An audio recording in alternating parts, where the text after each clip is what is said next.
18절입니다. 시편 44편 17절 18절. 시편 44편입니다. 17절부터 18절. 같이 한번 읽어보겠습니다. 이 모든 일이 우리에게 임하였으나 우리가 주를 잊지 아니하며 주의 언약을 어기지 아니하였나이다. 우리의 마음은 위축되지 아니하고 우리 걸음도 주의 길을 떠나지 아니하였으나. 아멘. 이제 우리가 앞에 1절부터 8절은 시인이 주의 은혜로 번성했던 과거를 회상하며 이러한 과거의 은혜에 의지한 새로운 은혜를 호소하고 결단하는 내용이었고, 또 9절부터 16절까지는 하나님의 도움을 받지 못함으로 극심한 고난을 당하는 현실을 탄식하는 내용으로 전개되었습니다. 이제 17절부터 26절까지는 하나님께 대한 신실한 신앙과 주의 인자심에 근거하여 구원을 간구하는 내용입니다. 이런 새로운 단락은 하나님의 백성이 곤경에 빠져 있으나 주의 언약을 따라 지금도 선민의 길을 지키고 있음을 강조하고 있습니다. 그 선민의 길, 이제 17절과 18절로 시작됩니다. 시는 암울한 현실 가운데서도 자신들이 주를 잊지 않았음을 강조합니다. 여기서 우리가 주를 잊지로 번역된 세카 하누카는 망각하다, 완전히 있다라는 의미가 있는데, 이것은 사람이 주어가 되고 하나님과 관련되게 사용될 때 하나님을 배반하고 우상을 섬기는 것을 의미합니다. 시는 여기에 강한 의미의 부정어로 시작됩니다.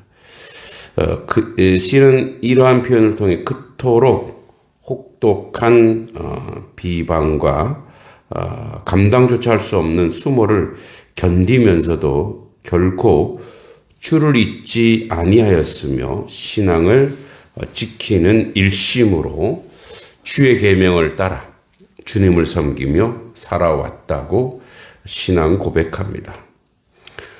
좀 구체적으로는 아수르 2차 침입 당시 히스기야와 유다 백성들이 보였던 신앙적 행위를 염두에 둔 표현이라고 할 수 있습니다.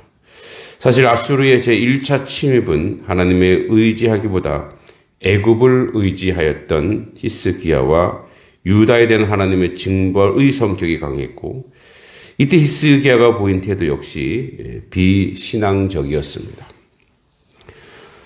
즉 히스기야는 성전과 왕궁 곡간 금은 등을 포함해 엄청난 배상금을 바치는 등 인간적 방법으로 위기를 모면하려고 했습니다. 열왕기하 18장 13절에서 17절의 내용입니다. 그러나 2차 침공은 그 대처 방법이 완전히 달랐습니다. 1차 침입 후 히스기야는 과거 애굽을 의지한 자신의 잘못을 깨닫고 전적으로 하나님만 의지했던 것입니다. 그럼에도 불구하고 또다시 아수르의 침공을 받아 나라의 운명을 경각간에 놓여 있게 된 것입니다. 이런 현실을 감안할 때 시인이 올리는 신앙 고백은 이제 더 이상 다른 것에 의지하지 않고 오직 하나님만 의지하는 자신들을 비방과 모욕의 자리에서 건져주기를 아주 속히 구원해달라는 의미가 함축되어 있습니다. 주의 언약을 잊지 아니하였나이라고 고백합니다. 앞에 있는 것과 마찬가지로 하나님을 향한 자신들의 신앙을 피력하고 있습니다. 그래서 우리는 하나님의 언약, 하나님의 약속을 잊지 않고 지금까지 지켜왔다라고 고백하고 있는 것입니다. 18절에 우리의 마음은 위축되지 아니하고 우리의 걸음도 주의 길을 떠나지 아니하였다 이렇게 얘기합니다. 즉 항상 우리는 하나님이 보시기에 하나님 앞에 정직하고 신실하게 하나님 앞에 있습니다라고 고백합니다. 실상 1차 침공과 2차 침공에 완전히 달라지면서 이제 자신들은 이런 신앙을 가지고 있습니다라고 이야기합니다. 물론 훗날 2차 침공에 하나님의 도우심이 있었습니다.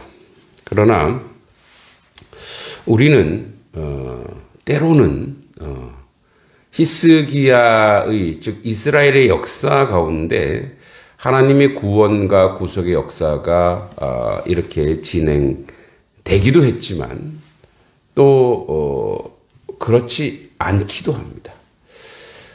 다시 얘기하자면 우리의 하나님의 말씀에 순종하고 하나님의 뜻에 합당한 삶을 사는 것 자체가 모두가 만사형통이냐? 그러나 그렇지 않다라는 겁니다. 이 부분에 우리는 당혹할 수 있고 의인의 또는 경건한 자의 고난이 왜 있는가라고 의아심을 제기하기도 합니다. 그래서 오늘 말씀 제목을 잘못 찾은 번지수입니다.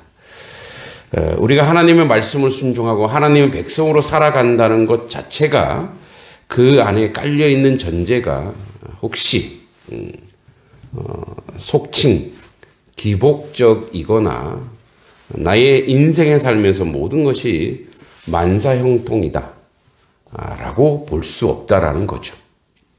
왜냐하면 세상의 삶의 원리가 간단치도 않고 그리고 하나님 믿는 사람 모두에게 하나님은 만사형통으로 이끌지 않는다는 거죠. 그러니까 우리 쪽에서의 만사형통입니다. 그러니까 정확한 거는 진리는 있습니다. 하나님은 우리에게 복 주십니다. 근데 그 복의 내용이 때로는 하나님과 우리와 잘못된 형격한 차이가 있다라는 것. 이 부분을 이렇게 메꿔 가는 것이 거룩이라고 생각합니다. 그러니까 하나님을 믿으면 우리 자녀들이든지 내 부모라든지 또는 형제 자매라든지 우리 주변 모두가 잘 되기를 원하는데 도리어 더 안 되고 더 어려움이 있고 더 아픔이 있다라는데 우리의 어려움이 있는 거죠.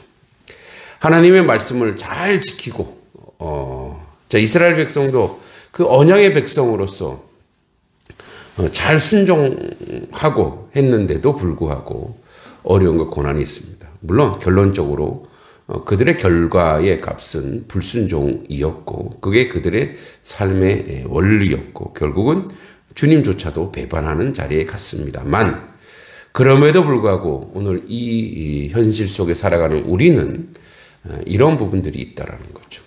그래서 이 간극, 이 갈등, 이 어려움을 우리가 어떻게 극복해 갈 수 있냐 이거죠.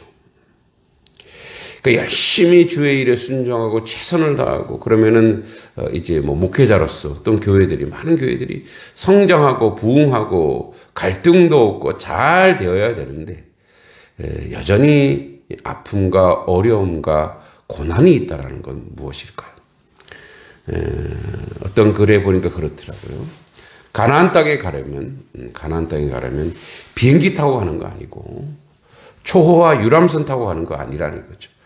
가나안 땅을 가려면 반드시 광야를 거쳐야 된다라고 이야기합니다.